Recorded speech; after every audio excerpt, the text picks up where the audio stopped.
Hello all and welcome to this special episode of the Truehope Cast podcast. On today's show, the VP of Truehope Canada, Mr. David Stephan, is interviewing the NHPPA's National Campaign Manager, Veronica Jean. A lot has been happening recently in the world of natural health products and Health Canada. We wanted to bring you the most up-to-date information. If you are new to this whole world, then get ready to have your eyes opened. You will be amazed at the lengths the Canadian government will go to limit its citizens' medical choices. Please sign up for the NHPPA's newsletter to stay updated and informed. They do not spam your inbox. They only send you critical information. They also offer simple ways to become an effective advocate for your medical freedom. Visit their website www.nhppa.org for action kits and links to send the right emails to your MP, the Health Minister and the Prime Minister. They make it very easy, and the NHPPA is the only organisation fighting for your right to make health choices. That is it from me. Enjoy the show. Hello, welcome. Thank you for being here. I'm David Stephan with Truehope Canada. This is part of the Truehope cast or podcast for Truehope Canada. And today we're going to be discussing the regulations going on in Canada right now that Health Canada is imposing on the natural health market and where this leaves you as Canadians and whether or not these regulations are a good thing or if they're a bad thing that would ultimately prevent you from having access to natural health products. So today we bring on Veronica with NHPPA.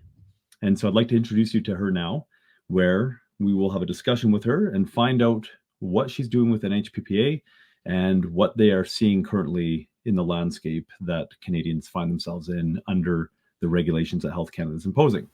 So thank you very much for coming on, Veronica. Thanks for having me, David. Why don't you tell us a little bit about yourself and who you are, where you're from, type of thing. Maybe not in too much detail. There's internet creeps out there, but and what brings you here today with the NHPPA? Sure. Professionally, I am a nutritionist. I've been practicing in this field for a little over 15 years now. I came to know NHPPA at about that time that I got into the industry. I was in 2008. There were some challenges that I'm sure we'll talk about later today with the regulation of natural health products around that time. And that's when I first got involved. At that point, I was involved in a very grassroots way. I was running our family's health food store, and we would send out the postcards and talk to our customers and do those things to get folks involved in protecting their access to natural health products. I became officially involved with NHPPA about 6.5 years ago now. I came on originally as a campaign assistant. There were, again, some changes happening with the regulation of natural health products in 2017, 2018 was something called the self-care framework that, again, I'm sure we'll talk about a little bit more later on in the call. But that's where I came on board with NHPPA. And then for the last year or so, I've been acting as their national campaign director since we started our most recent national campaigns, which started in response to Bill C-47, which was last year's budget bill. There were some changes to the regulation of natural health products there. And then most recently, this year's budget bill, Bill C-69. And again, I know we're going to demystify all of these numbers. They confuse everyone. So if you're listening, don't get scared right off the bat. We'll make sense of all of these things. But my relationship with NHPPA started out about 15 years ago in that very grassroots way and has really just evolved over time. And I've become more and more involved, more and more passionate about these issues. But as you said, on a personal level, I became a nutritionist and I studied nutrition out of my own desperation. As a teenager and a young adult, I was very sick, both with physical and with mental health issues. I was doing all the things that the doctors were telling me to do, taking meds after meds. And I can't remember if it was the 4th or the 5th prescription that they wanted to pile on. And I just thought, this isn't working. I'm only getting sicker. Everything that I do, I'm getting worse and worse. And I was just very desperate to find another way to feel better. And so that's why I originally studied nutrition. I intended to go back to school for architecture was my plan at the time. And then I just absolutely fell in love with this field I personally experienced the difference that it made for me being able to reclaim my health and live such a fuller life than I was previously. And I just love to share that with others. I love doing that with my clients in education roles, and then now more in the advocacy world with NHPPA as well. That's amazing. I wasn't aware of, more of the background that you had there. You mentioned running your family's health food store, so you kind Yes. of grew up with this whole Well, situation. I didn't grow up with it. So it's my in-laws. My husband and I have been together since we were very young. So I was a teen when I was first introduced to natural health products. I did not grow up in a family that used natural health products. It was entirely foreign to me, knew nothing of the sort. But I did learn very quickly, and my own trial and error, like I said, trying to reclaim my own health. And then in the store environment, being able to see other folks coming in and saying to the other staff, thank you so much for recommending this. I've tried it and I feel so much better. And hearing all of that positive feedback of how many lives this was impacting in this totally new paradigm, it just opened up a whole new world for me. And as I said, I never left. I loved it too much. Well, this is a really relevant point that you bring forward in relation to your personal story about, you don't know if it was the fourth or the fifth prescription that they were wanting to pile on because, well, the first, 3 or 4 clearly didn't work, right? And I say that somewhat assumptive, but we see that so incredibly often. I mean, with what we've been doing with Truehope over the last 2.5 decades in helping, literally at this point in time, it's probably about 100,000 people that we've helped come off of psychiatric medications. So, working in the field of mental health. And that story that you're telling, your personal experience, unfortunately, is not that rare. I mean, this is the issue that we're encountering. That's really at the crux of the issue overall that we're going to be discussing about natural health product regulations, what this means to the natural health market, how we see the contrast between allopathic medicine versus naturopathic or Ayurvedic or traditional Chinese medicine, how we're seeing this kind of issue arise where there seems to be this favoring. I'm not going to, maybe seems is a little bit of a soft word, but there seems to be a favoring of allopathy where pharmaceutical medication or Rockefeller medication or petroleum-based medication, whatever you want to call it, is really being monopolized through government regulations, is what it appears to be, which we'll discuss further. And if any of the audience is watching this and they're not grasping that concept, just wait till the end of this. You'll probably get a bit of a better understanding as to what has been traditionally taking place historically within Canada in relation to naturopathic medicine versus allopathic medicine compared to what's taking place today, and how this is ultimately serving to make or to kind of corral people down one line of choice, if you will, when it comes to choosing medicine. And Yeah, so it definitely is restricting our freedom of choice as sovereign Canadians. And you're touching on something that I think is a very important aspect to use to frame this conversation, because in the work that I do, talking about regulation, we're talking about laws, we're talking about government, we can lose the fact that at the end of the day, this is about people's lives.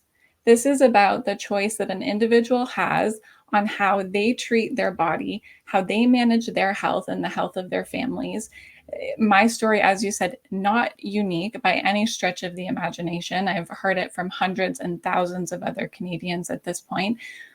My choice was my choice to go and to use natural medicine. And thankfully, I had that choice and I was able to manage my health in a way that I wasn't when I tried all of the allopathic medications and other treatment options. So I think it's a really important part to not lose that it's not just about regulation. It's not just about law and government. These are our lives, and this is our choices that are available to us when we need to deal with a health challenge. incredibly said, to humanize it, to bring it right back down to the actual impact that it has in people with their everyday lives and how they're able to operate, or whether they're even able to operate with a clear mind, being able to make good decisions from day to day, being able to be vibrant and healthy and accomplish what they're looking to accomplish that day. That's ultimately what's at the base of all of this.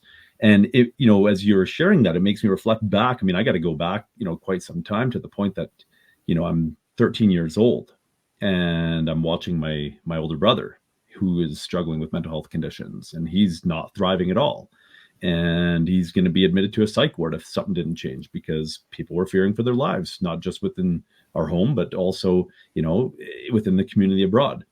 And how my older sister, who was just a handful of years older than him at that point in time, is in her early 20s, and she is in and out of the psych ward on a regular basis. And at this time, she's married, has a 3-year-old son, but she's not able to take care of him. She's not able to actually play the role of an effective mother. And if we didn't have access to choice, the discovery of Truehope would have never taken place. The correction in these mental health conditions in both my older brother and my older sister would have never happened, where my sister would never have to visit a psych ward again for her own mental health conditions, and she gets off the cocktail of 5 medications and gets well and writes a beautiful book, and which then led to the birth of Truehope, which eventually would service well over 100,000 people across the world in helping them come off of psychiatric medications and gain a life far better than they ever had while they were on these cocktails of medications coming from these experts, right? So, without choice of care, without being able to choose the remedies that people feel inclined to utilize, I can look, from a business perspective in what we've done, and see how, hundreds of thousands of people would have lost the opportunity to live a far better life overall. Like, it's just, and that's significant. That plays a significant role, obviously on the individuals, but on their families, communities, and ultimately, our society as a whole. And so it's so important. It's crucially important that people have access to choice. So, with that being said, let's kind of go into. I don't think we've established what NHPPA is, what they've done, who they are, so that we can kind of then go down that road of how is that relevant today in what we're discussing, talking about regulations that Health Canada is imposing. Absolutely. So NHPPA is the Natural Health Product Protection Association.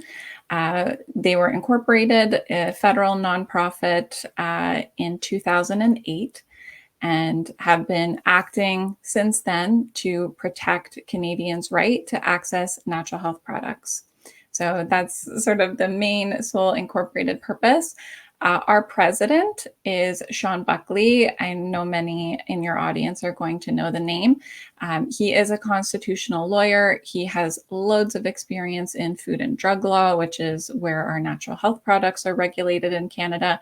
And he's really at the helm of this organization, creating discussion papers, looking at law, directing what we do in terms of our advocacy, and all working towards that goal of ensuring that Canadians have access to that freedom of choice, that we're able to freely access natural health products, and also that we just in general have that freedom to choose what is right for each of us.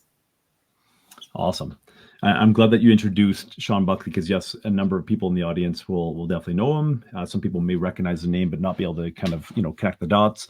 He has also been popularized through his work with the NCI, the tour that took place across Canada. That was a year ago, I believe, and then it's continued on a little bit. I know he did some work just recently in Regina, I think at the beginning of June, if I'm correct, or around that time anyways. Yeah, I think you're right. End of May, beginning of June, somewhere in there.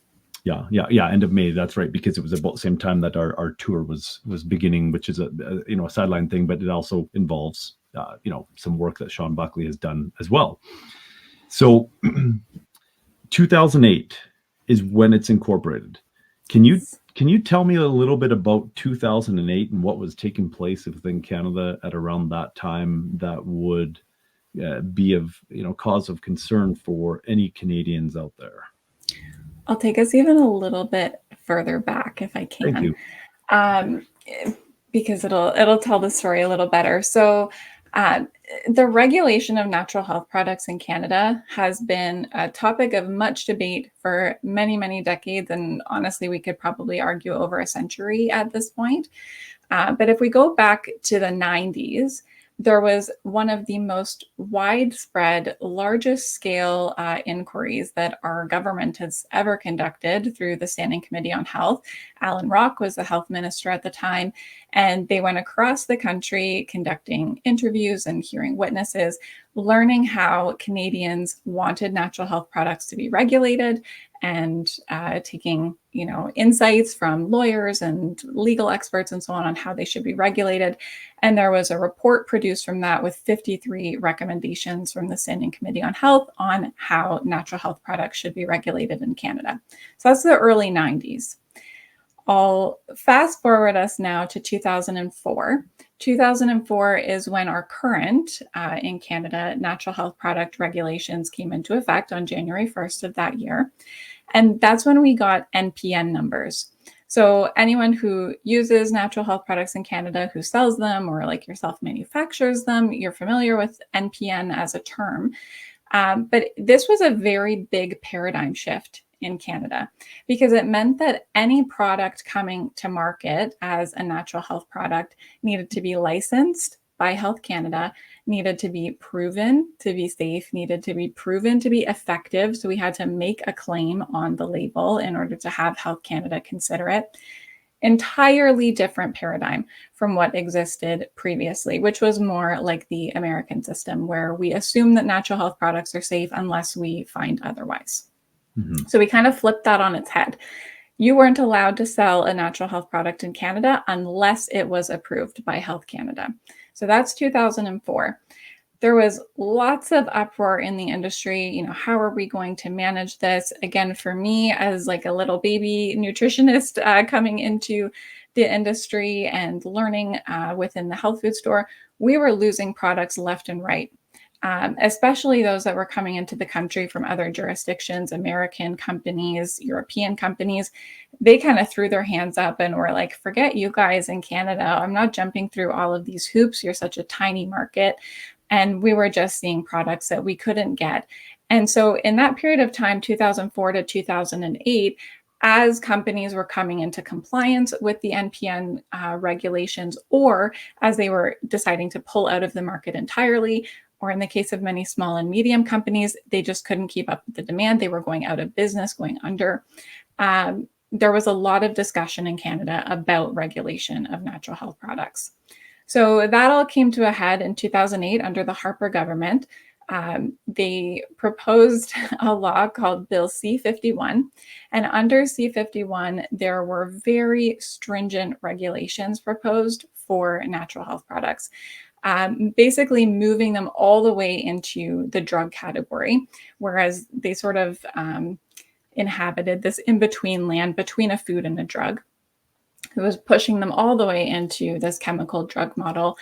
Very high penalties, very high evidence requirements to be able to get approval. So there was uproar. Canadians were absolutely outraged that on top of all of this that was already happening with the NPN regulation, now we're going to penalize companies even more. We're pushing even more business out of Canada. There were tons and tons of concerns, not to mention, as we talked about before, those issues of freedom of choice, that we should have free access to things that we want access to as Canadians in the absence of a safety concern. And so there was just a huge citizen rebellion. And in 2008, NHPPA, that's the time they really came together as an organization, pulled together all the grassroots community members who were working together. Sean, Julia Rickert at the time, Brett Hawes was there. There were all sorts of folks who came together to form NHPPA. I know Truehope was a huge part of that back in 2008. And there were a few different initiatives at that time, but the most important one was to stop Bill C-51, which was successful.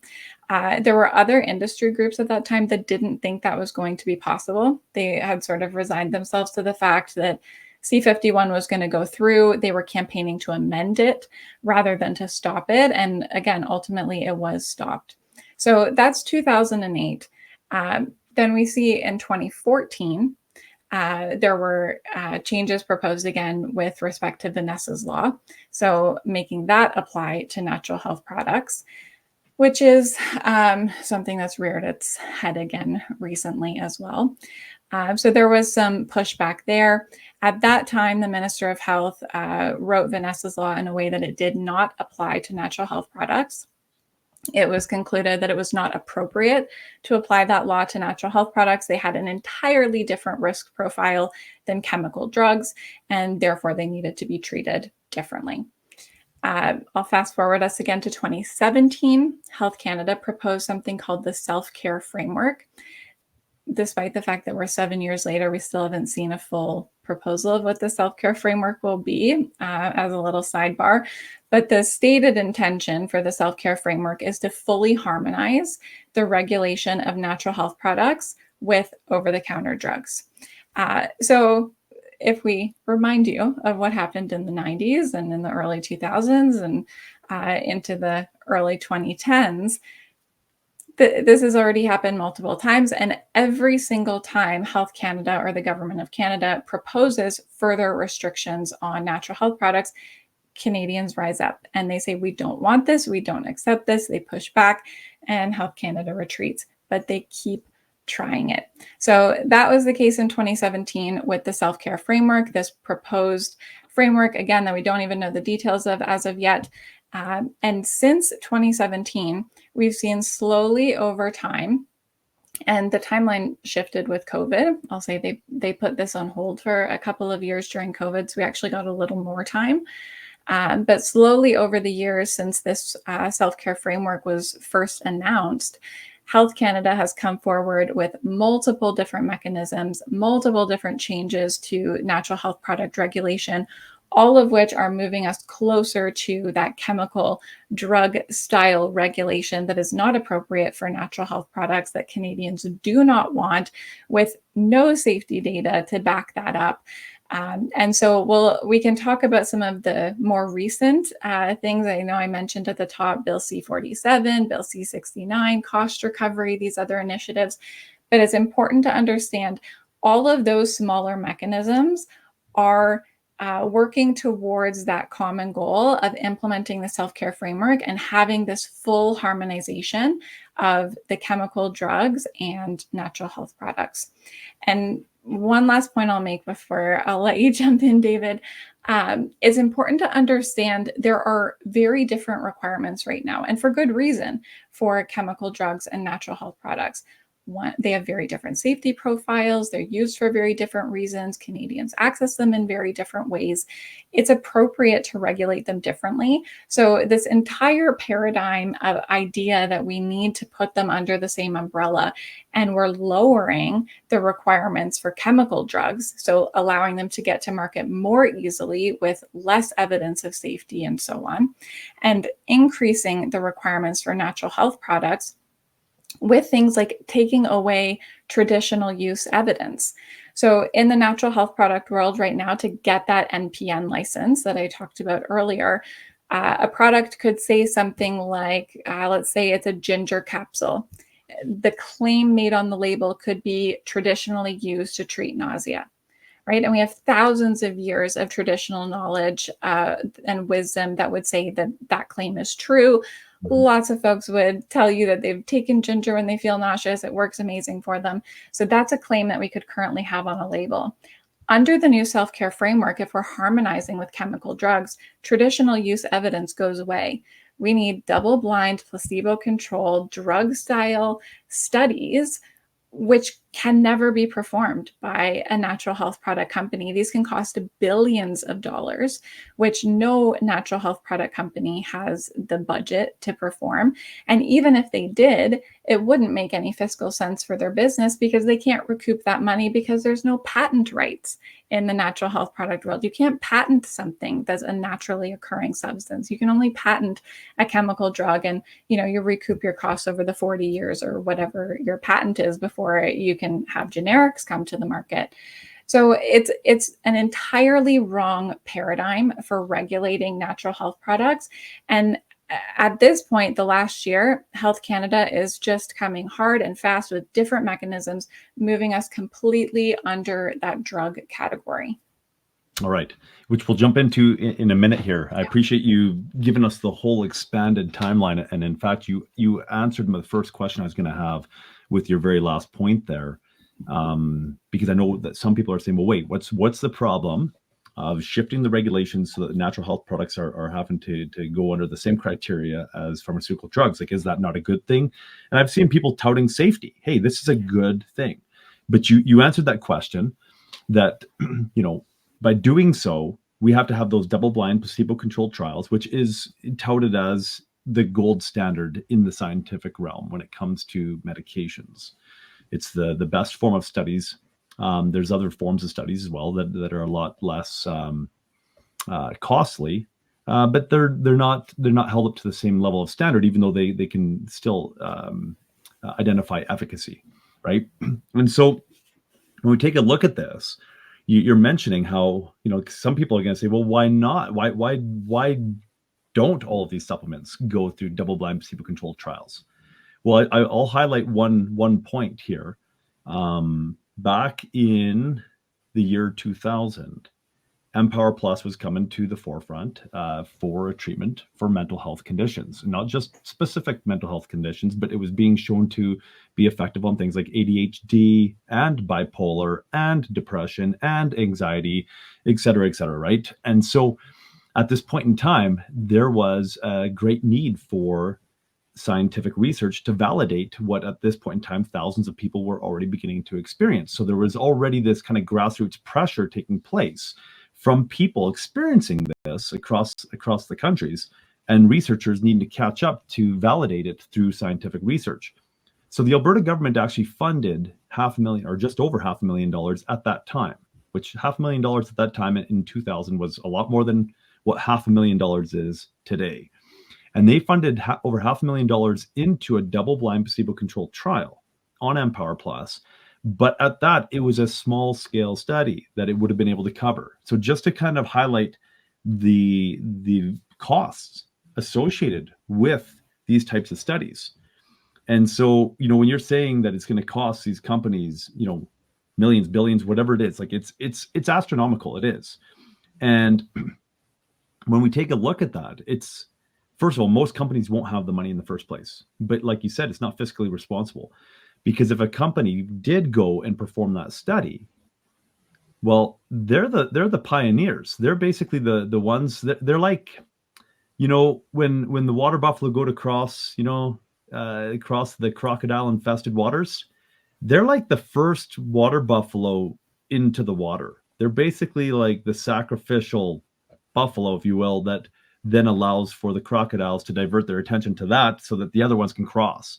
And so the natural health company that's going to put out all of that financial, all the finances, necessary to make that study happen.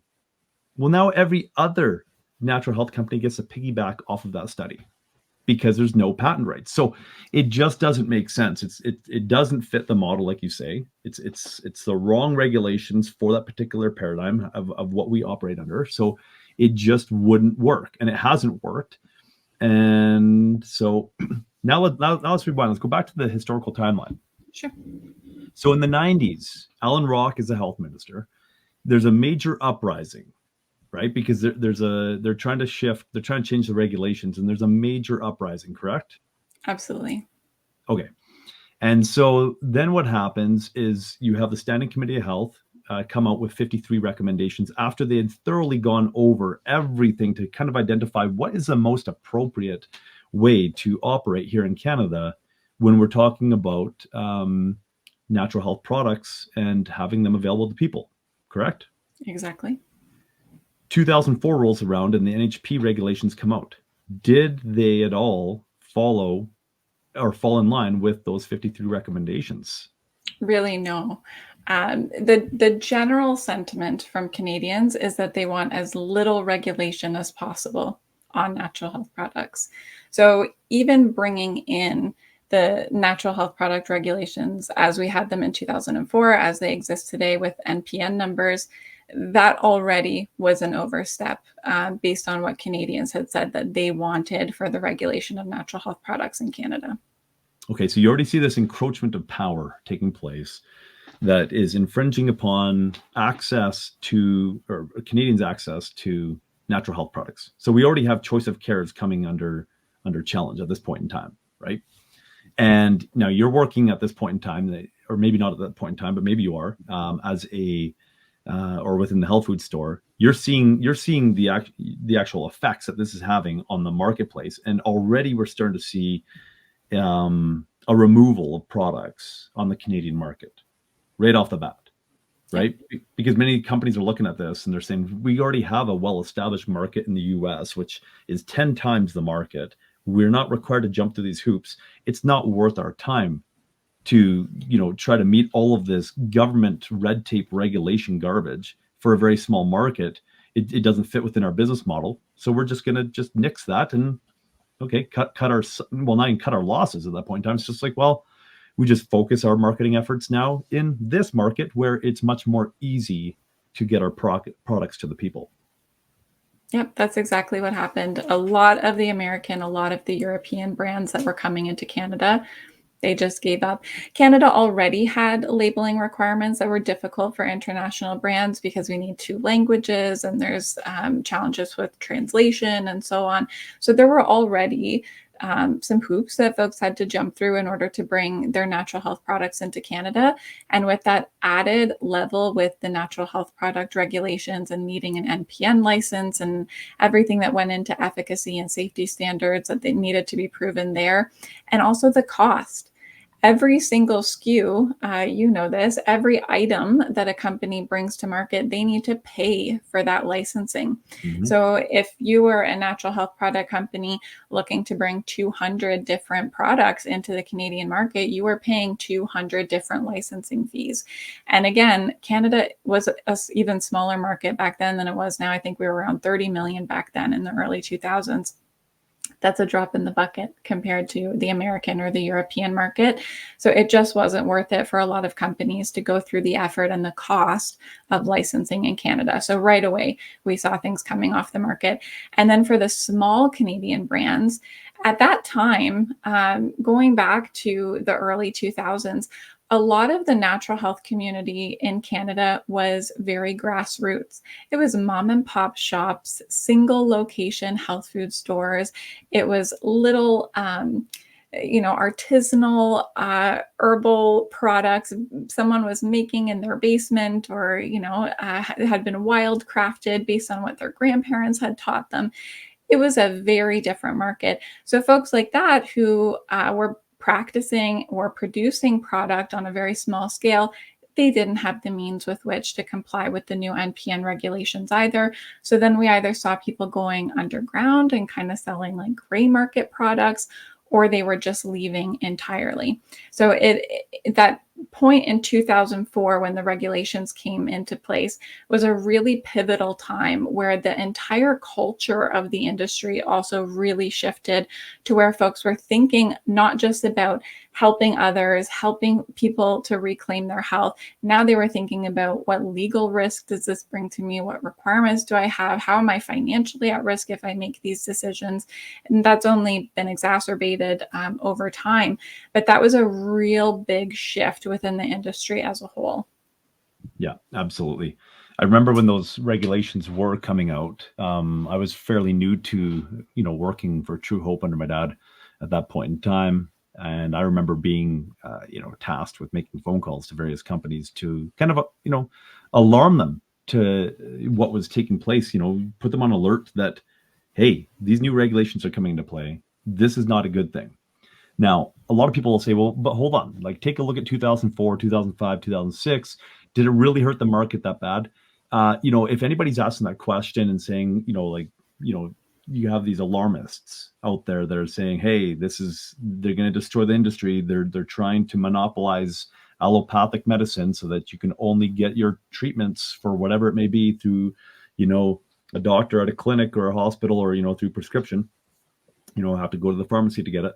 One of the things too that people need to understand is that the regulations were put into play, but they weren't being policed to near the degree that they could have been initially. It was a very soft phase in that was done over the period of over a decade. I remember back in about 2011-ish that I started to see with, products that I had access to that I was ordering that were non-NPN, but they were still available in the Canadian market. I saw how Health Canada was beginning to, police a little bit more. The threat was out there. And there were some therapeutic products that I was getting out of the States, but getting through a Canadian distributor. And I saw a lot of products disappear through this one particular distributor. I saw how this one distributor literally went to less than 50% of the products they had available, just based on a few of their key companies pulling out that were not getting NPN numbers, but were still kind of just going under the radar. But now that Health Canada was policing, all of a sudden, now we're seeing this removal of products, but it was happening, at a very gradual process that the average Canadian would not recognize unless they were actually documenting what was going on. They wouldn't know what had taken place over the last 15 years because it was such a slow fade. We often use the analogy of boiling a frog, right? You put them in the water and it heats up really slowly over time, and they don't realize they're about to be boiled until it's too late. And that's really what happened in the industry. So the point that you mentioned, where the implementation of these regulations was a very slow phase in over a period of more than a decade. The policing didn't come in until much later. So a lot of folks didn't even connect the two in their minds necessarily. But there was also the issue that NPNs renew. You have to reapply and relicense your product every few years.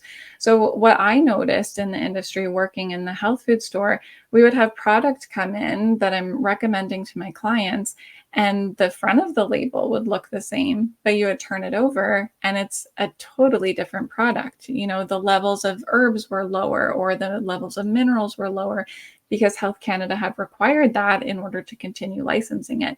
And so if we look over the last 20-year time scale, we can see that, yeah, we still have lots of products on the shelf. You can go into a health food store in almost any major city and there's lots of products available. But if you turn them over and compare to what was available 20 years ago, they're not as therapeutic. You're paying tons more for much less. And the number of products that you need to stack together to get the same therapeutic effect overall is much higher for most people, which that cost puts it out of reach for a lot more Canadians. That's also a factor in freedom of choice. Can the average Canadian afford to even access natural health products? And so all those different factors came together to where, the average Canadian, they might go into a health food store and say, oh, you're being alarmist, tons of things are available. It's different. It is a different health food store than you walked into 20 years ago. Absolutely. And there's some of the products that I was getting, that I was buying, just one point here, one case, some systemic enzymes, and they were phenomenal for eliminating inflammation, especially if I ate some stuff that I shouldn't have been eating. And it was night and day difference, and not available on the Canadian market, like at all. So I can't even go to a health food store today and get the same thing. The closest thing I can get is like serapeptase, which is good, but not even close to the product I was using, where literally the effects are so tangible. So there's that type of stuff that is actually taking place, where we just don't have a lot of the remedies that we once had available to us. We just don't, right? A lot of it is, like you're saying, it's changed, it's dumbed down, it's Health Canada is slowly tightening down the bolts, and labels are changing.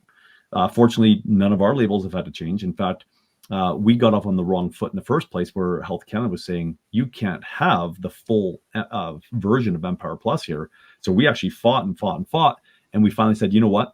We'll put out a dumbed down version. It's subtly dumbed down. It's still over 99% the same, but just for the sake of making it available to people, because it was still so therapeutic. And then it wouldn't be for a number of years later that we were able to get the full version. So that was an uphill battle right out of the gates with Health Canada, because obviously, anybody who knows the history of Truehope, with Health Canada coming in at gunpoint and raiding us and charging us and trying to shut us down, They know that Health Canada didn't like us from the very beginning, and that they had a major agenda to ensure that our products were not readily available to the Canadian market. And Well, so, and I want to say too on that front for your audience who's listening, to think about what that does to innovation in our country, in the natural health industry, right? Other would-be natural health product manufacturers are watching what's happening to your family and your company, David. Who is putting their hand up like, yes, please, I would love to have that experience of having to fight Health Canada for a couple of decades at gunpoint at times. No, thank you. I'm going to go find something else to do with my time, right? It had such an impact. And again, it's that culture piece. It just totally changed. Whereas before, you had folks who were passing down traditional wisdom, who were being creative, who were looking for new solutions to help people, who were willing to go out on a limb and try things. And, what I know of Truehope's story, you were very upfront in the advertising with your first set of clients and customers, right? You were saying, we're trying this.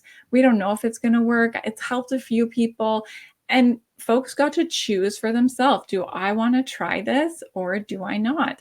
And again, that's a freedom of choice. So to me, it highlights how much the ability for folks to innovate in this country, in this industry has also changed. And there's so much more fear because of some of those experiences that folks like yourself had. Yeah, that's a great point. That's a really good point, that a lot of people just, they have the innovation, they have the intellect to bring something forward to the market to really bless people, and then they weigh the risks and say, what's this going to cost my family? What impact could this possibly actually have on us? And am I willing to take that bold stand? And unfortunately, a lot of people are not willing to take that risk. And can you blame them? I mean, people innately want peace in their life. Is there peace to be had in this, current regime that we live in? No, not really. But they still want as much peace as they can possibly get. And so by, taking a stand to do something good, and having the forces that be come against them for that, is maybe something that they don't want to do. So that's a really great point, that this is an attack on innovation when they try to, make an example out of a company like us. Fortunately, we were able to make it through. Fortunately, my dad was not in it for the business side, but rather for the fact that his family had begun to receive the restoration that he was pleading for, and that he wasn't going to deny that to anybody else that was going through similar circumstances as what we went through, right? Where there was multiple suicides within our family over the period of 2 decades, and how there was going to be many more, right? Myself included.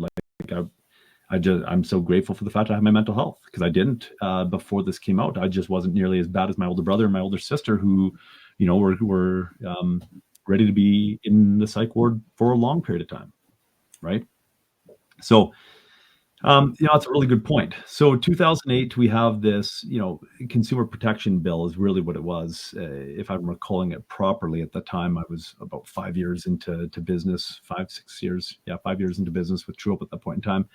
And I remember working with my father, working closely with Sean Buckley at the point in time. I was doing more of the media type stuff. Social media was pretty new at the time, but I was heading up the social media and video work on it. And I remember the big scare over, toys coming from China with lead paint. And all of a sudden we have this, the saving grace, it's Bill C-51 comes out, the Consumer Protection Act. But then when you take a look at it, it's like, wait a minute, why, couched within this large bill, is there all this stuff about natural health products that are going to shift, it over into more of a drug style model, and basically illegalize a lot of stuff, or make a lot of therapeutics, like things like garlic and whatnot, licensable. You have to have a license to be able to sell that type of stuff. So, we were taking a look at this and saying, wow, that was clever. It was quite sneaky of them to get it into this bill. So let's fast forward now to the budget bill of 2023. And then Yes. I'll hear more about the budget bill of 2024, because that's very relevant news today. But what happened with the budget bill? And anybody that's looking at this is going to say, wait, it's good to have a budget bill. I mean, we've seen how the government's operated over the last, while here. they need a budget, and they need to stay on budget because this is really bad. So a lot of people are thinking a budget bill is a good thing. Well, what happened with the budget bill in 2023, known as Bill C-47? Is that correct? You got it. Yep, C-47. I mean, basically what happened in 2008 was C-51. These huge, they call them omnibus bills. They have hundreds and sometimes thousands of different topics within one single bill, which is required for a budget bill. Our annual budget bills are what dictates the spending for the entire country for an entire year. We require them. They are necessary, and they pass quickly. Again, out of necessity, we need to be able to move through and have spending within our country. So it was fascinating to see last year that natural health products, once again, were kind of snuck into this omnibus budget bill, and it really went under the radar. We didn't even notice it at NHPPA. We put out a discussion paper on it in early June. The budget bill had been proposed a few weeks earlier than that. Nobody's watching budget bills for changes to the Food and Drug Act. That's not where those changes belong. So it really was very sneaky of them to put changes to our food and drug law, changes to natural health products into a budget bill. So the specific sections that applied to natural health products within Bill C-47 were sections 500 to 504. So again, we're talking a huge bill. There are 500 things in this bill before a mention of natural health products, and there are many, many after as well. But those few sections, 500 to 504, what it does is it changes the definition of therapeutic products to include natural health products, whereas previously they'd been excluded. So that over-the-counter drugs, pharmaceutical drugs, so on, they had that therapeutic product category for regulation of those products. And natural health products stood to the side, regulated separately under our existing natural health product regulations. So Bill C-47 proposed and was made law to move natural health products under that therapeutic products heading. So with the definition of therapeutic products, it makes natural health products, it causes natural health products to be regulated in a very different way and introduces all sorts of fees and fines and powers that were appropriate for the chemical drugs that were being regulated in that way, but are not appropriate for the natural health products that are now being regulated in that way. And to give an example, under the new regulations with C-47, natural health product companies and retailers, manufacturers, practitioners, they are subject to up to $5 million per day fines for an offense. And an offense could be something like a mistake on your label. So you misprint your label, you're in offense under our natural health product regulations. Now you could be subject to up to a $5 million a day fine. And previous to C-47, the fine was $5,000 for an offense, period, not even per day. So when we talk about that risk that people may or may not be willing to put their families under, if I use retailers as an example, the other aspect of this is that it removed the corporate veil. So previously, your company's fined for an offense. Let's say your company goes insolvent, you're bankrupt, you can't handle all the fines, and the company goes under. Your personal residence is not under attack. You, as an individual Canadian, still have your own personal security, financially and otherwise, because your business is a separate entity from you. Under C-47, that is not the case. The corporate veil was removed. So fees, fines that can be applied under C-47 can be applied to an individual, can be applied to a manager, can be applied to an employee. So if we look at natural health retailers as a segment of this industry, and let's say they make the offense of talking about a natural health product for a claim that is off-label. I've a couple of times used the example of magnesium. Most of us know magnesium can be used for muscle cramps. You're getting calf cramps at night. You might need some more magnesium. Lots of us will go and grab a magnesium supplement for that. But if you actually look at the bottle of magnesium in the store, oftentimes it doesn't say that it's for muscle cramps. It says some benign thing like for better health and wellness as the claim on the label, right? So if I'm a retailer and I've trained my staff well, they know what magnesium is used for. My customer comes in, complains of leg cramps. They might promote this magnesium product on the shelf for an off-label use, telling the customer to use it for their calf cramps or recommending that as an option. That is now a finable offense. To be promoting a product off-label, you could have a fine of up to $5 million a day. So that's if you're an employee, that's if you're the manager who's overseeing those employees, it's if you're the owner of the company. All the different ways that this set of regulations has introduced risk into the industry is just astronomical. It makes no common sense whatsoever. Like, you can't make sense of it except through the lens of restricting access to natural health products. That's really the only way that I can see to make sense of it. Exactly. When we look at it economically, those types of fines would be appropriate with pharmaceutical companies for two reasons. One, pharmaceuticals inherently are dangerous. So an off-label claim could actually cause somebody their life, right? Two, pharmaceutical companies are making millions and billions of dollars, like just plain and simple, right? So yeah, $5 million a day is pocket change for Pfizer or Moderna or whoever else. Because they're making more than $5 million a day on that particular SKU, right? Or that drug. So when we take a look at that being applied to the natural health industry, I can tell you, from my perspective,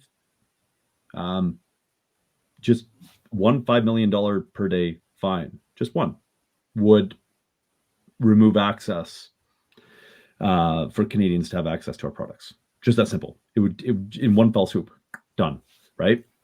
Whereas with the pharmaceutical industry, they actually put that type of money off to the side, anticipating that they will receive fines for their untoward behavior by making claims that they ought not to make, or hiding evidence that showed that it was a dangerous drug in the first place and that it would cause deaths or other harm to people. And so they put that kind of money off to the side as part of their whole budget, knowing that something will likely come down the road, and boom, there we go. A small portion of our profits is diverted over to paying for those fines. But look at all the money we made. It's built into their business model. You can't build in the natural health industry. You cannot build $1 million fines into your business model. It just doesn't work. There just isn't enough profit to be made for that. And when I say that probably for 99% of the companies out there. Maybe there's the odd vitamin mineral company or odd supplement company out there that's making enough money, but most likely not. It's just a different world entirely. So it doesn't make sense unless, like you say, it's being used to restrict access. If that's the end goal, which is what it appears to be. Yeah. And again, going back to the self-care framework from 2017, where the stated intention is that harmonization between the chemical drug model and how natural health products are regulated. Bill C-47, sections 500 to 504 fit perfectly within that plan. And in multiple meetings, Health Canada and Health Canada officials have stated that they're moving forward with the self-care framework, basically no matter what. It's non-negotiable is the term that they continue to use when they talk about the self-care framework. So C-47 in that context is really just a small mechanism for them to continue moving forward to that stated end goal. Okay, so let's talk about that real quick. So we have in June of 2023, so a year and 2 months ago, we have this bill passed, right? The budget bill, which sounds surface level like a good thing, right? Keep them on budget. But it has these egregious things in relation to the natural health community written in there. At the same time, we're seeing that there is some proposals being made about cost recovery, which is part of, if I'm correct on this, maybe I'm not, correct me if I'm wrong, part of the self-care framework that Health Canada was proposing. So we have Yeah. something else going on as well that's going to negatively impact the Canadians' access to natural health products, but do so on more of an economic level. Yeah, you have that exactly right. So cost recovery is just another one of these mechanisms that they're using to harmonize the over-the-counter drugs and natural health products. I was in a meeting, what month was it? In March of this year. So March 2024, I was in a meeting about cost recovery, and they were looking at their proposed timeline for introducing cost recovery fees. And for those who are listening who don't know what cost recovery is, it's basically Health Canada or another government body charging an industry the fees required to regulate or to police, to surveil that industry. So cost recovery with respect to natural health products is charging fees to the natural health product manufacturers in order to supervise or surveil, do inspections and whatnot within the industry. So March 2024, we're having this meeting with Health Canada officials about their proposed timetable and fees for cost recovery. They had already proposed fees.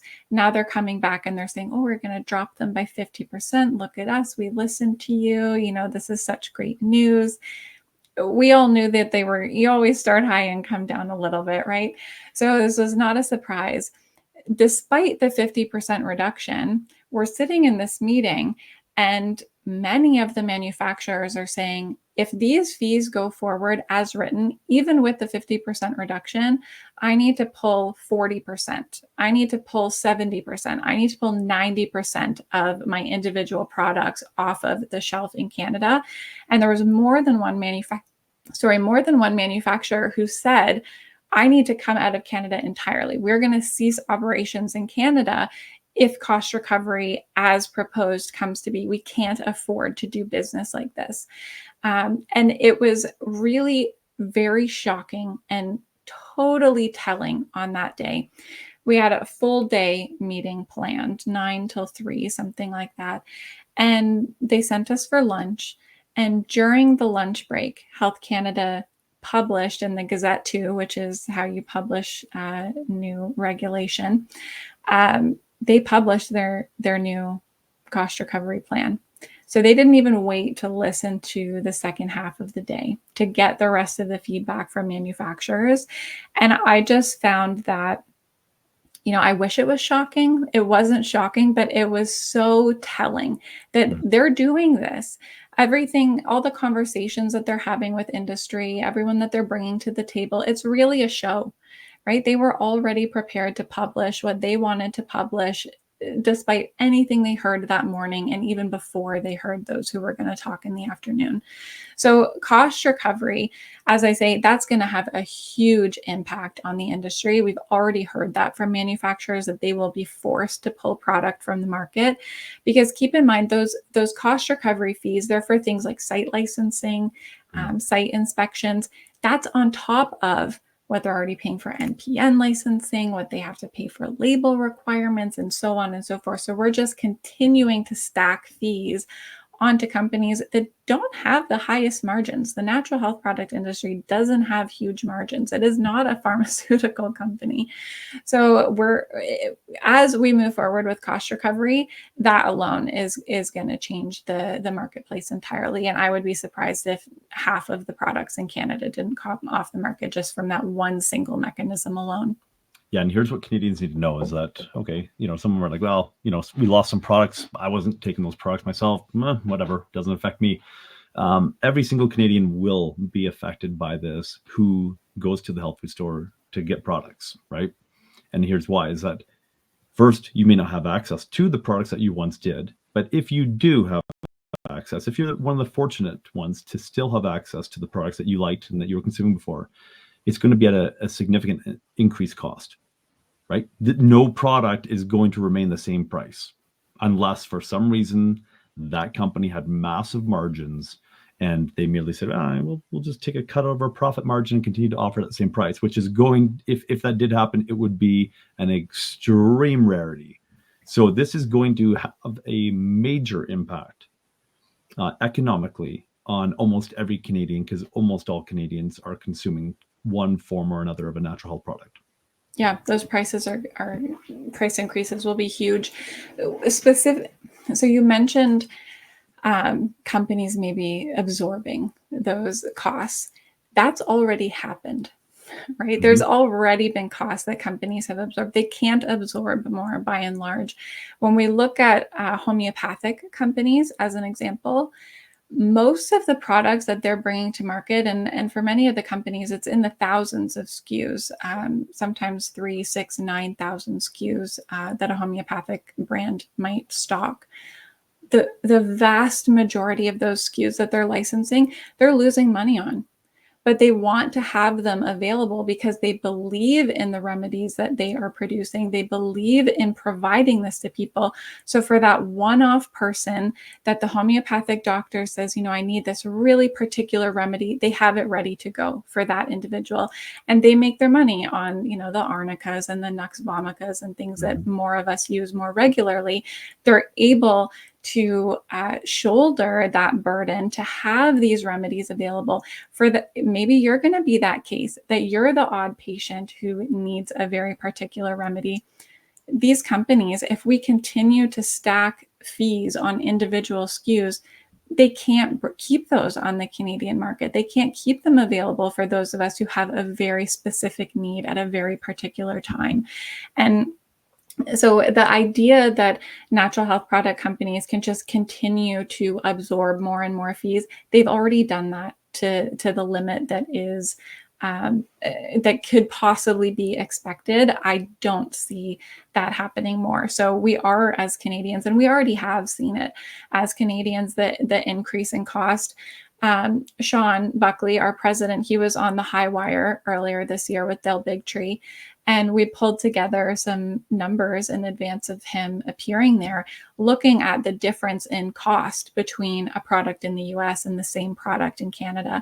And in almost all cases, it's 3 to 4 times the cost if we look at what you can get in the US versus what we can get in Canada for the same price. And that doesn't take into account the difference in our dollars buying power either. So it just, our costs are already exponential compared to elsewhere in the world. And that's only going to get worse as we continue to pile fees and penalties on top of these companies. Yeah, exactly. And during an economic downturn, this is the last thing you need to do, is be increasing costs to the consumer, right? Which is exactly what the government's doing. And they're doing it to fund their own regulations, which are completely unnecessary in the first place and not what Canadians wanted in the first place. Yeah. And I think it's important to say too, because, it always comes back to that idea of safety. Well, we have to, that's the mantra for all of these changes under the safe self-care framework. Well, we're making sure that Canadians have safe products available. There's no evidence that we're unsafe. If we had an unsafe market, or if natural health products were unsafe, you would expect there to be, widespread bedlam in America where they are not regulated. That's not the case. Yeah. By and large, these are safe products that are well regulated.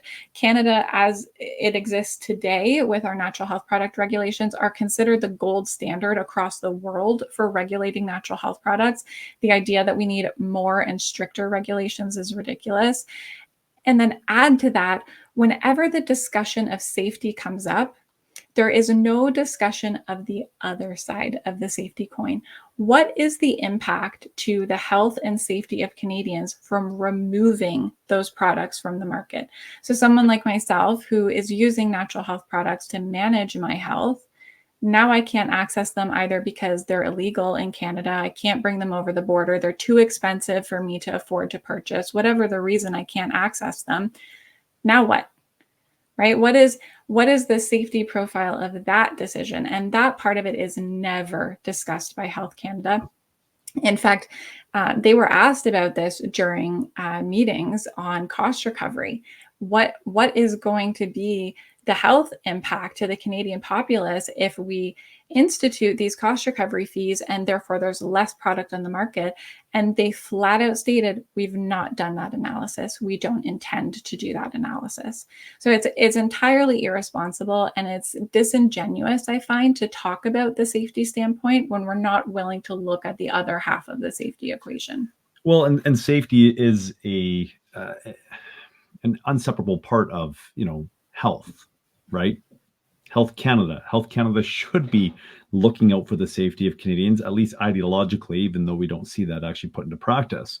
But we have a perfect case study in relation to Health Canada and their operations, how they move forward, and whether or not they actually take into consideration the safety of Canadians and whether or not they're putting Canadians at risk. And that comes about in a very well documented case with their own paperwork. They're, when we did FOIP requests and everything, got the behind the scenes communication from Health Canada when they raided us and they stopped our products at the border, preventing 3,000 Canadians from having access. Well, the first thing that they noticed is that in very short order, they received over 1,000 phone calls from irate, troubled Canadians who are now struggling mentally because they had just been deprived access to the Empower Plus that had helped them regain their mental health, right? And what did Health Canada say? You'll no longer have access to this dangerous drug. Go back to your doctor. In essence, what they're saying is go back to your doctor, get back on the drugs that didn't work in the first place, that caused you to look for Truehope, and enjoy that revolving door of the psych ward again. And many Canadians weren't willing to do that. And Health Canada persisted. It was over 6 months that they had the product seized at the border, preventing people, 3,000 Canadians, from getting access to it. Smuggling rings started up because of it. Otherwise, normal, law-abiding citizens are now engaging in smuggling for their own, their own well-being. And then, you fast forward a couple of years, and you have Ron Lejeunesse, the head of the Canadian Mental Health Association's Alberta chapter. He's taking the stand under oath, and he's testifying during the Truehope Health Canada court case. And he's testifying that he personally was aware, just within his circle, he was personally aware of and attended 2 funerals that took place due to Health Canada restricting access to the Empower Plus. And he warned Health Canada and let them know before any of this happened that suicides would occur if Health Canada persisted with this. And they did. They continued on with it.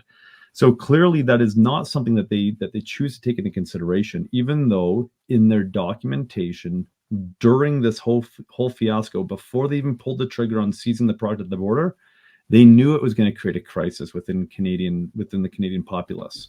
So they already had that 1-800 crisis line dedicated to the ensuing crisis that was about to take place. They already had it in place, ready, scripted and everything, to field these calls from Truehope participants who had been taking the Empower Plus now for years, were doing well, and all of a sudden they don't have access to it anymore. So Health Canada was well aware of what it would do, but yet it wasn't something that they were willing to put in the balances as to whether or not they should act in the way that they did act.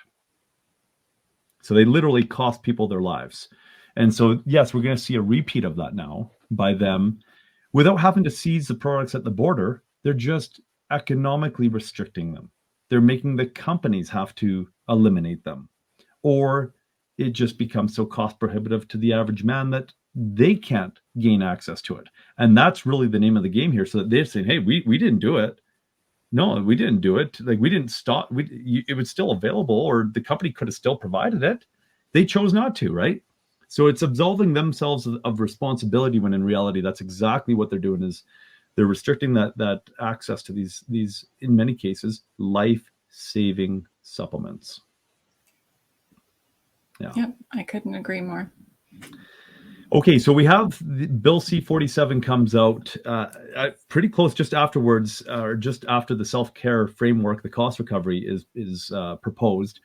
Now, there was a bill that was going to undo everything, sections 500 to 504 of the budget bill from June 2023, correct? Yes, that is correct. So that is Bill C-368. Okay. That is a private member's bill brought forward by MP Blaine Colkins in Alberta, in your neck of the woods. Okay. And he brought that forward, and that's exactly what it's for. It's basically to reinstate the status quo for natural health products before June of last year, when C47 became law. So it just rewinds the clock a year or so. It doesn't take away issues with the self-care framework as the broader initiative. It doesn't take away cost recovery. It doesn't look at the issues with NPN licensing, but it does undo what happened under Bill C47, those sections 500 to 504. It's a very important initiative. In many ways, it's actually quite historic. So over the first half of this year, that bill went through the second reading process and passed second reading at the end of May. Very, very unusual for a private member's bill to pass second reading and make it to committee, especially he's a member of the Conservative caucus, so he is an opposition member. Very unusual to have all the support necessary to come on side to see that bill go through to the committee stage. So it's very exciting in that way that MPs have listened to an extent to where we saw the Bloc come on side and the NDPs come on side and the Conservatives come on side, to where they were supporting this bill and agreeing, yes, it deserves further scrutiny. This should have been looked at by the Standing Committee on Health in the first place. There was no business to make these changes within a budget bill. Let's look at this further. So we're anticipating that committee stage to happen in the fall. There's still a long road for that bill to go down before it would become law and would undo those effects of Bill C47. I would say we're at about the third step out of maybe like 15 if we look at the total route for a bill to take. On NHPPA's website, we have a page dedicated to Bill C368. So if folks want to learn more about it, they can head over there. It's just nhppa.org and then /Bill C368, or you can find it in the main navigation for us as well. And that bill, that page about the bill tells you every step of the way what has happened. It shows you the roadmap, how a bill becomes law. So you can see some of the stages that are still required for that to happen.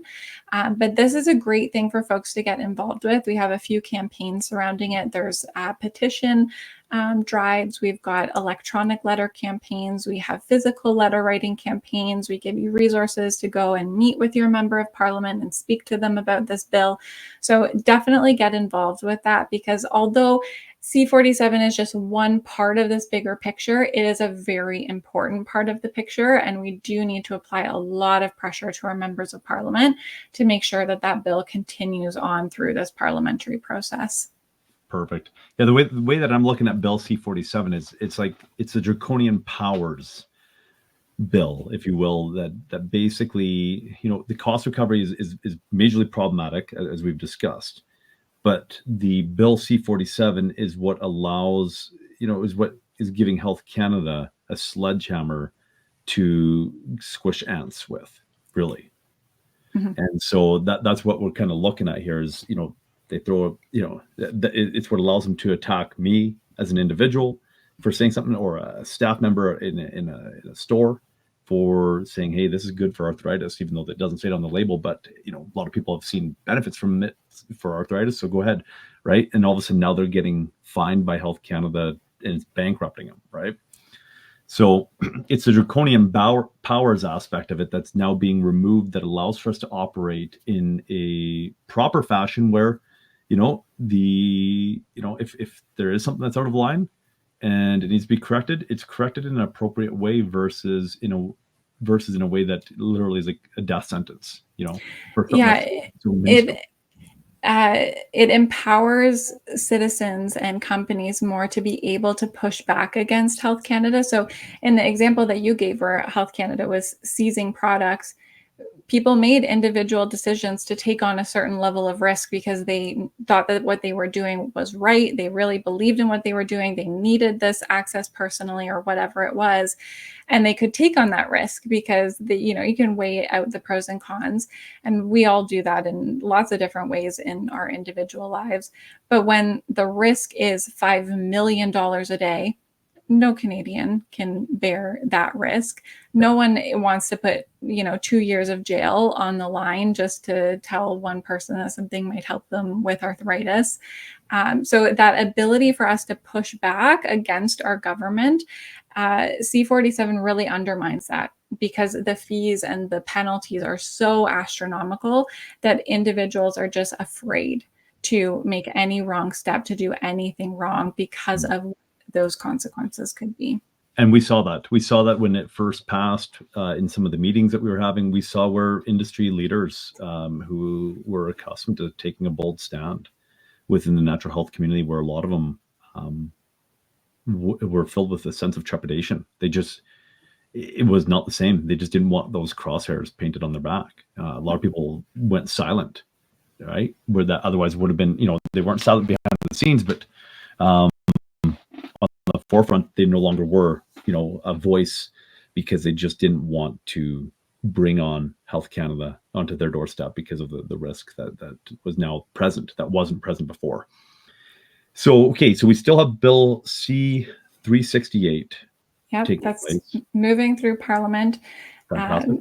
That's happening. So at the time that Bill C-368 is moving through Parliament, going through the second reading process where it's being debated for a few hours and so on, our 2024 budget bill was introduced. And this time, folks were looking at it, right? Like fool me once kind of situation. So we were ready. We were looking at this year's budget bill.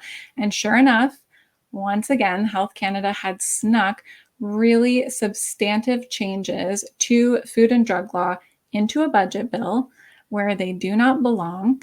And we do have a discussion paper on that as well. So for folks who want to learn more about Bill C-69 and what it means, there is some impact to natural health products, but there are bigger health freedom concerns with Bill C-69, which was our 2024 budget bill, which again has become law. Budget bills pass very quickly for necessary reasons. It is essential, but there isn't a lot of time to debate. So while Bill C-69 was being debated, Sean Buckley, our president, he did go to the Standing Committee on Finance. He was heard as a witness.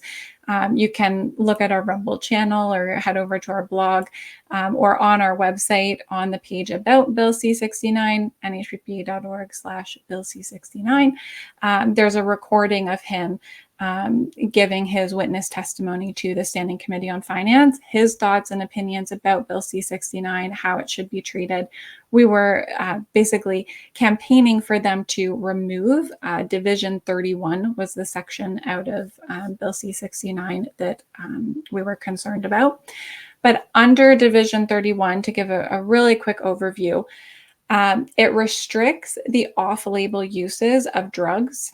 And in this case, because of Bill C-47 changing the definition of therapeutic products, drugs includes natural health products here. So that's an important thing to understand.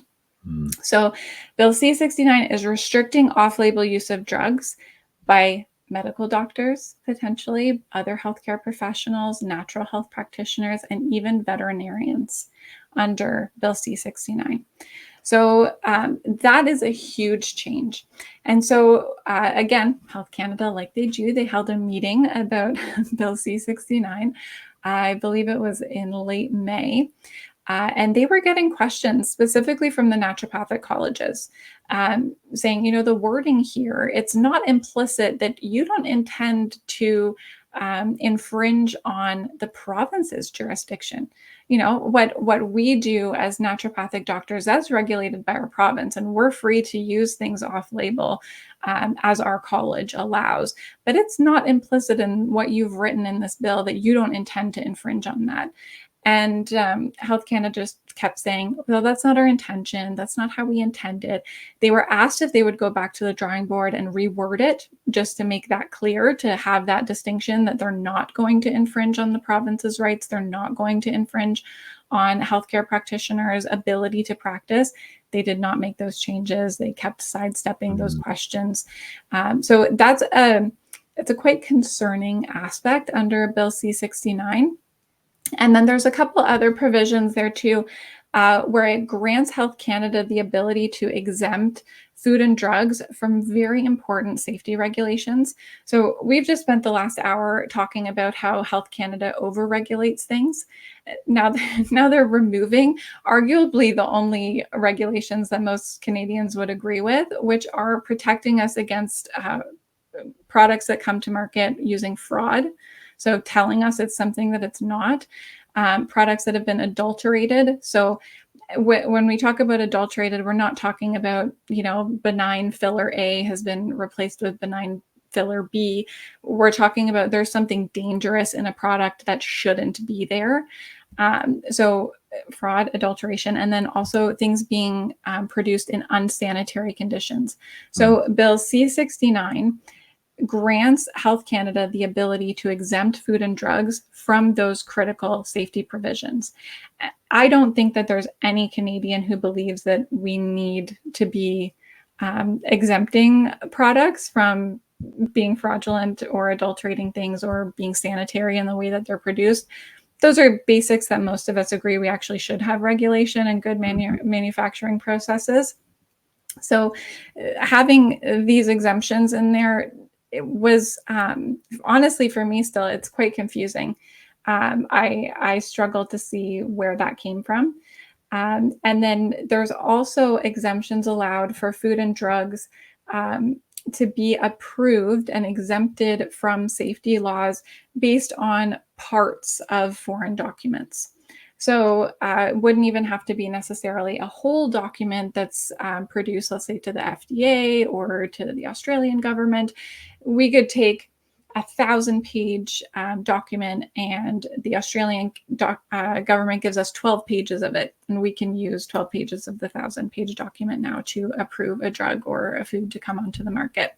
So there were these very odd package of regulations, and the stated intention from Health Canada was that these changes in regulations were to address issues with youth accessing flavored nicotine products like vaping pens and pouches of nicotine. None of these things address that. Again, Sean went to the Standing Committee on Finance as a witness. His belief and what he testified was that this is their ability, their attempt to absolve themselves, Health Canada, the government of Canada, for any negative effects from their behavior and their choices during the COVID pandemic. So, we had questions about vaccines being adulterated, having DNA fragments in them that maybe shouldn't have been there. So now we have a law that says, well, we didn't need to have it free from adulteration. We can accept a food and a drug based on parts of a foreign document, and foreign documents in this case are defined so broadly, it could certainly include the World Health Organization or other international organizations like that. And then the restriction of off-label use of drugs, we saw folks recommending things like ivermectin for early COVID and for long COVID. Now we can't do that under these regulations. So Sean's explanation for these very unusual changes to health law is that when you look at them as a package, it almost gives the government a blank check for getting themselves off the hook for anything that might have gone wrong, maybe some less than ideal decisions that were made during the COVID pandemic, and then also for future pandemics as the country plans for what that would look like. Now, what are the things that went wrong the last time? Okay, let's make sure those issues won't be in place the next time. So for anyone who's interested in that aspect, listening to Sean's testimony, the Standing Committee on Finance. It would be really interesting. He does not mince words.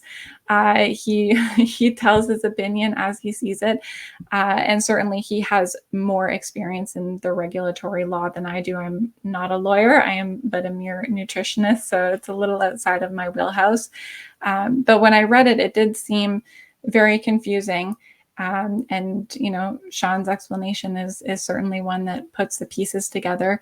We also saw during the time that Bill C-69 was being debated before it became law, the CHFA, the Canadian Health Food Association, also attended the Standing Committee on Finance as a witness, and they brought a lawyer. I believe her name is Laura Gomez. I'm sorry if I got that wrong. And she testified, and there were MPs questioning her. Do we need these powers to be able to protect youth from these nicotine products?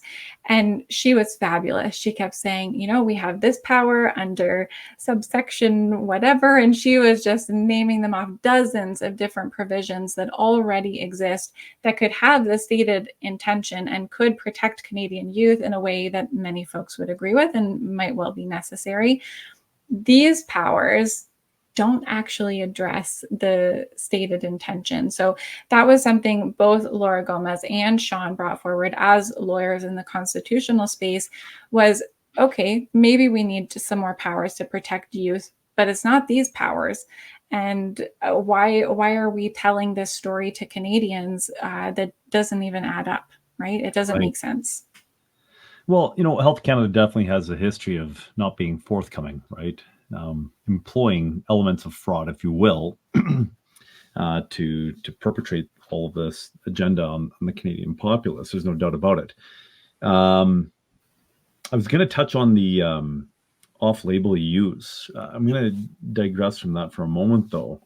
I'm going to just kind of beat on this horse a little bit more in relation to the fact that Health Canada is not forthcoming whatsoever. So last year, they're coming under question for the proposed regulations and or the proposed cost recovery, as well as I believe Bill C-47 was also a topic of this discussion as well at the Standing Committee on Health. And the reason I want to share this is because I can speak to it somewhat authoritatively, more so than probably anybody else in the world, because it's well, I'll just play it and we'll go from there. So this is Dr. Sharma from Health Canada trying to justify what they're doing in 2023 before the Standing Committee on Health. So I'll just show this video here. These products, they are generally low risk, but we had a tragic 19-month-old in Alberta that died because of using natural health products instead of treatment for meningitis. Dr. Steve Findle, his emergency physician in... All right. So, for the sake of time, I would share more of that because she actually gets grilled on that. And that 19-month-old that she was referring to is actually my 18-month-old son, Ezekiel Stephan. And what she gets grilled on is the fact that natural health products had nothing to do with his death. And what's of interest in all of this, and Health Canada probably knows the full truth on it because they have the dirty fingerprints on the investigation before we ever end up in court over the death of my son. But they're probably well aware that my son never actually had bacterial meningitis and that there was no scientific evidence to even support that at all. So it's really curious to me, this happens in March of 2012 that my son passes away, and that there's a massive cover-up that takes place, and that there's this narrative that emerges that's bacterial meningitis to absolve the medical system, Alberta Health Services, of all responsibility based on the fact that they had removed the equipment necessary in those ambulances. And so they had to absolve themselves of the criminal negligence that resulted in the death of my son. And so they come up with a narrative that says, well, it didn't matter whether that ambulance had the equipment or not. He was already dead because bacterial meningitis, compression of the brainstem, getting him an airway wouldn't have changed that. And so they came up with this incredible narrative that would eventually be completely disproven scientifically. And yet Health Canada now, here we are at this point in time that she's resurrecting this narrative. We're 11 and a half years later, and they're resurrecting a false narrative that's already been debunked about the death of my son to try to justify pushing these regulations onto the manufacturers, the natural health product manufacturers in Canada, that will ultimately have a detrimental impact to the Canadian populace as a whole. So it's really interesting to me when you're bringing up the fact that, you know, Health Canada is saying, hey, it's for this that we're proposing this, but yet it actually doesn't address this. It's going to do this over here. It's interesting to me, somewhat, but you know, it just shows the level of corruption, and if I will, I'll just say it boldly, the level of criminality found within Health Canada and what they're doing to ultimately monopolize pharmaceutical medicine or allopathic medicine, while they diminish from multiple angles all of the competition, which includes natural medicine or naturopathy, Ayurvedic medicine, traditional Chinese medicine, homeopathy, right? And we've already seen this in times past, because you said at the beginning, if you were to really go back, it's more like 100-year battle, because we saw that. We saw where naturopathy disappeared. We saw where homeopathy disappeared. We saw how those things became basically obsolete and underground. And I believe the only thing to survive the initial onslaught back in the early 1900s was actually chiropractic practice. I don't believe any of the others survived, and then they kind of resurrected in the 90s, something like that, is when we started to see the reemergence of these different choices of treatment that had been gone for the better half of a century. So, choice of care, it's interesting. So they're attacking that, but that's provincial jurisdiction. I know we're running short on time, but we're going to come to a close pretty quick here. But so we have, you know, naturopathic doctors challenging that, saying that, you know, that's you know, regulated under the province based on their colleges. And yet we're seeing Health Canada at the same time say that, hey, we can allow for fraud, adulteration, and unsanitary practices taking place to bring forward medicine, in essence, as a whole. Yeah, and all under the guise that it's to protect youth from nicotine products.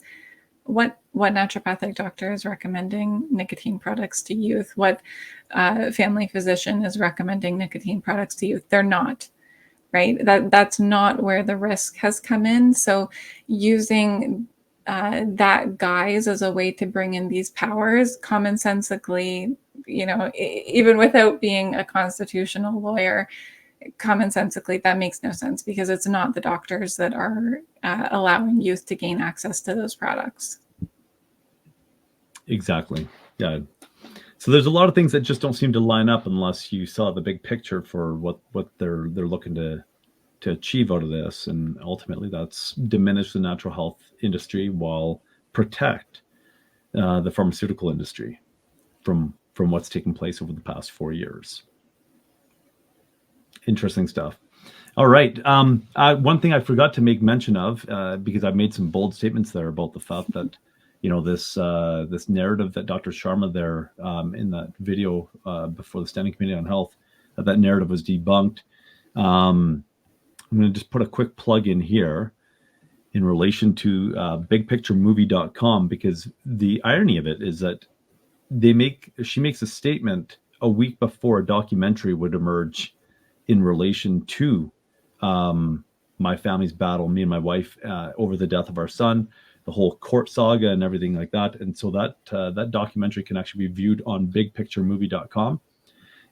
It's encompassed within a 6-part series, but it's been condensed and will be available. I'm not sure how quickly this is going to air, but as of August, it will be available for purchase, to be able to view that from Matador Films. He's a producer who also produced Uninformed Consent, which many of the audience has probably seen, in relation to some of the nefarious stuff that's taken place over the past few years with the pharmaceutical industry. And so, and government, of course, Health Canada being part of that. So bigpicturemovie.com, and that can be viewed where by the time you're done watching the documentary, you're going to see that Health Canada is trying to exploit the death of my son in a very nefarious way using CBC narrative when they know that that's not the truth of the matter at all. So before we jump out, is there anything else? I know you talked about NHPPA. You know what? Let me preface it with this.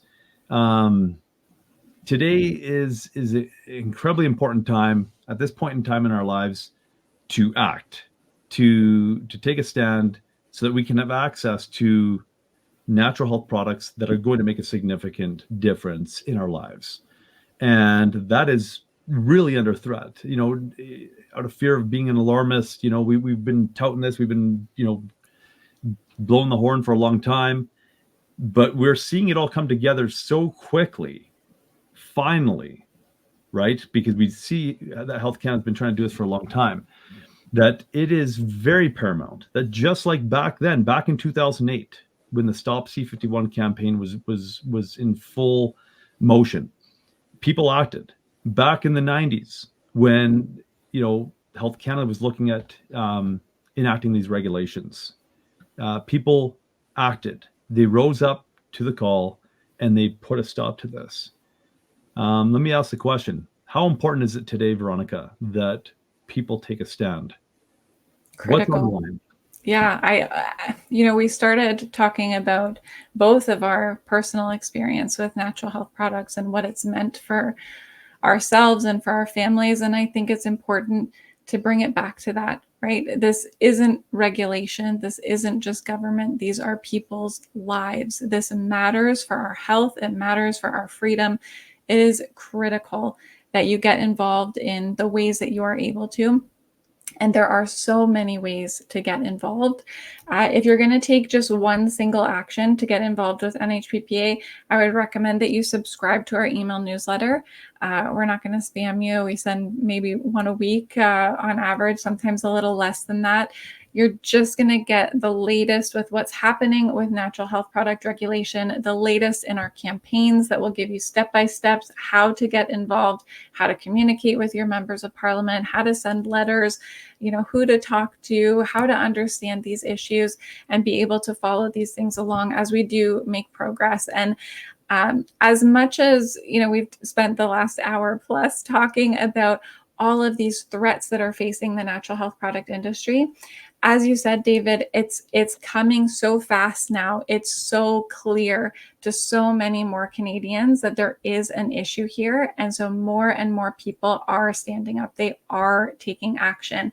And so we're not seeing that boil the frog analogy anymore. We're seeing people stand up and say, wait a second, this is not right. This is not the Canada that I want for my children, for my grandchildren. I need to take individual action.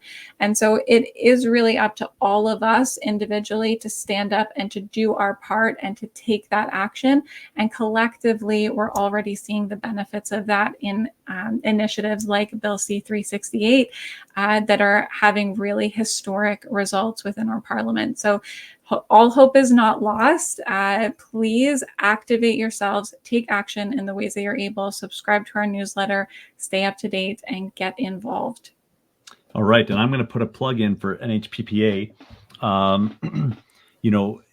Taking a stand before NHPPA was present, before they became an entity.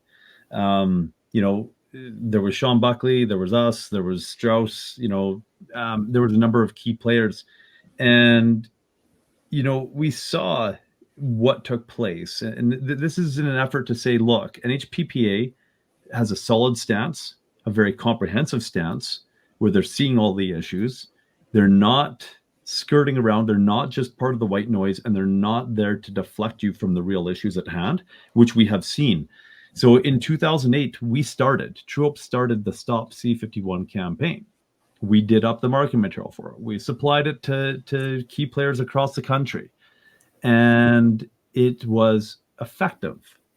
But we saw that there was people within the industry that would seek to sideline it, to basically hijack it. And all of a sudden we see amend C51 with a stop sign. Doesn't even make sense. But they were using our branding material and they swapped out a few key elements to basically hijack the movement. And they were almost successful in it. And they split the natural health community really down the middle, where a lot of people thought that we were taking too radical of an approach, that we were too alarmist or whatever. But at the end of the day, and we were working with Sean Buckley was really, really assistant in highlighting the issues with Bill C-51. He was the one that was the catalyst that actually got us to move in the first place with the Stop C-51 campaign. And so we see the same thing today. We saw the same thing last year where there was a lot of division within the community over the issues at hand. And a lot of them were just ignoring the whole Bill C-47 thing. So I'm going to put a plug in for NHPPA.org that when you go there, you're getting Sean Buckley. Sean Buckley, he doesn't have any skin in the game financially in relation to the natural health market. He's not selling products. He has a vested interest for Canadians to ensure that they have access to natural health products, because I know he himself uses some. I know that for a fact. And so he's just trying to share that same blessing with others as well. And I know Sean Buckley quite well because also he's part of that bigpicturemovie.com documentary, because he was intricately involved with our court case and proceedings for years. And so he kind of threads himself in that way as well, which is interesting because that whole court case, the irony of it is that Sean Buckley would be representing us, and we didn't know what the full agenda was, but it was actually a choice of care court case to try to create case law that would criminalize parents for using naturopathic medicine, even though it was based off of a false premise in the first place, and they had to create a false narrative to try to get that out of the court case. But it's interesting that Sean Buckley was an integral part of that court case, and then now here we are again fighting this from a different angle. It's just like the same players keep on finding themselves on the battleground, whether they want to be there or not. It's like the government just keeps on inviting them into that space. So I'm putting my plug in here for NHPPA.org because I know there's a lot of white noise out there, and I know that there's a lot of distractions from the real issues at hand, especially in earlier 2023 when all of this started to emerge. And so if you want a clear-cut line of or plan of action to make it very simple and to get straight to the point, you can find all of that information on NHPPA.org.